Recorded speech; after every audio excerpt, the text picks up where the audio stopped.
నన్ను ప్రేమించే వారిని ఆస్తికర్తలుగా చేస్తాను. మరి ఎందుకు చాలా మంది క్రైస్తవులు భేదవారికి ఉంటున్నారు?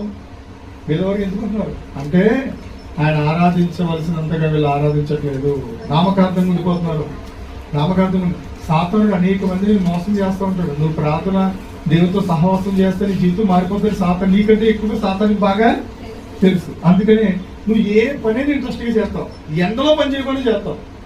కానీ ప్రార్థన చేయమంటే మొఖం కూడి బలవంతంగా మోకరించిన ఎప్పుడు దిగిపోదామా అని ఉంటుంది కొంతమంది, ఎప్పుడు ఆపేద్దామా అని ఉంటుంది.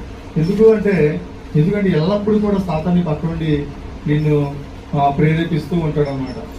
కాబట్టి నువ్వు ఏం చేయాలంటే ఈ విషయాలన్నీ కూడా మైండ్లో బాగా పెట్టుకోవాలి.